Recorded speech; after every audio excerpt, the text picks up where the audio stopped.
فتاوی قاضی خان میں ہے وَلَوْ اسْتَأْجَرَ امْرَأَةٌ لِيَزْنِيَ بِهَا فَزَنَا بِهَا لَا يُحَدُّ فِي قَوْلِ أَبِي حنیفہ رحمہ اللہ تعالی. اگر کسی شخص نے عورت کو کرائے پر لیا پیسے دے کر کہ میں تمہیں اتنے پیسے دوں گا مجھے زنا کرنے دو، اجرت پر لیا اور اس سے زنا کیا، تو کہتے ہیں امام صاحب فرماتے ہیں اس عورت پر اس آدمی پر کوئی حد نہیں ہے.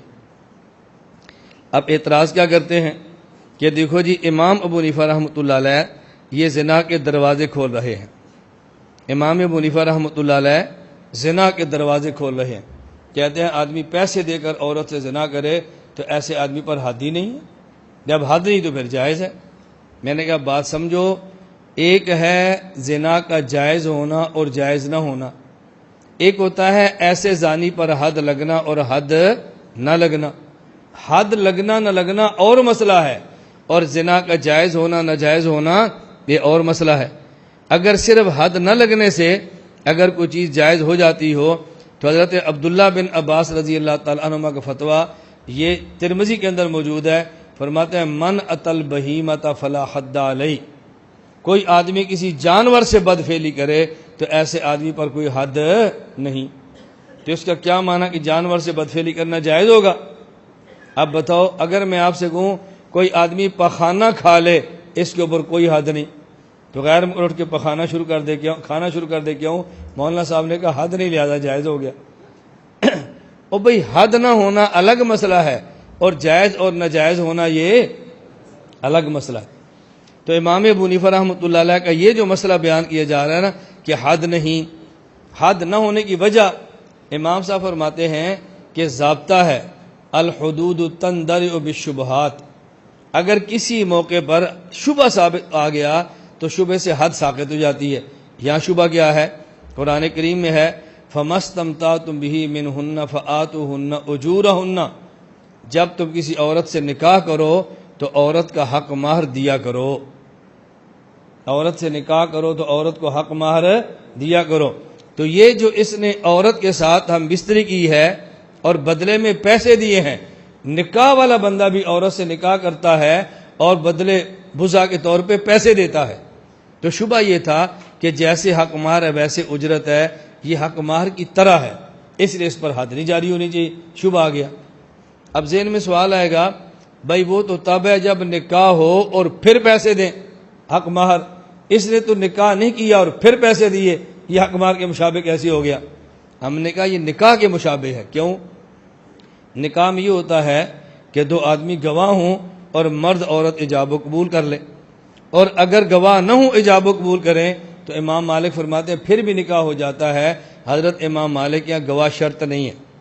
تو چونکہ فقہ مالکی میں بغیر گواہوں کے ایجاب و قبول کرنے سے نکاح ہو جاتا ہے، تو یہ شبہ ہے کہ مرد عورت راضی بھی ہیں اور پیسے بھی دیے ہیں، تو نکاح کا بھی شبہ موجود ہے اور حق مہر کا بھی شبہ موجود ہے، لہذا اس کے اوپر حد جاری نہیں ہونی چاہیے. اور ایسا مسئلہ احادیث کے اندر بھی موجود ہے. مثلا رسول اکرم صلی اللہ علیہ وسلم نے ارشاد فرمایا ایما امرأۃ نکحت، کوئی عورت اپنا نکاح کرے بغیر اذن ولیہا، اپنے گھر کے سربراہ اور ولی کی اجازت کے بغیر، فنکاحھا باطل فنکاحھا باطل فنکاحھا باطل، تو اس کا نکاح باطل ہوگا باطل ہوگا باطل ہوگا. آگے فرمایا فإن دخل بها، اگر بغیر ولی کی اجازت کے نکاح کر لیا اور اس کے شوہر سے ہم بستری بھی کر لی، اللہ کے نبی فرماتے ہیں فلہ المہر بما استحل من فرجہا، چونکہ اس نے حلال طریقے سے ہم بستری کی ہے لہذا اس عورت کو حق مہر ادا کرے گا، حق مہر پھر بھی دے گا. اور حق مہر کون سا ہوگا؟ حق مہر مصری ہوگا، جو عام طور پہ اس علاقے میں اس خاندان کی عورت کا حق مہر ہوتا ہے. اب دیکھو نکاح کو باطل بھی فرمایا جا رہا ہے اور شرمگاہ کو حلال بھی کیا جا رہا ہے اور حق مہر بھی ثابت کیا جا رہا ہے. میری بات سمجھ آ گئی؟ تو اس کا مطلب یہ نہیں ہے کہ حد نہیں تو جائز ہو گیا، لیکن یہ بات بھی ذہن نشین فرما لیں کہ اس مسئلے پر بھی فقہ میں دو قول ہیں. ایک قول یہ ہے کہ حد ہے اور فتویٰ اس بات پر ہے کہ اس پر ایک یہ کہ حد نہیں اور فتویٰ اس پر ہے، اس پر حد یہ ہے. الدر المختار باب الوطی الذی یوجب الحد والذی لا یوجبہ، مسئلہ بیان کیا والحق وجوب الحد کالمستأجرۃ للخدمۃ، جس طرح کسی عورت کو پیسے دے کر گھر میں نکرانی رکھا جائے اور آدمی اس سے زنا کر لے، اس پر حد زنا ہوتی ہے، اسی طرح کوئی آدمی کسی عورت کو پیسے دے کر لائے ہی زنا کے لیے تو اس پر بھی حد ہوتی ہے۔ تو فتویٰ اس بات پر ہے کہ حد ہوگی۔ بات سمجھ آ گئی؟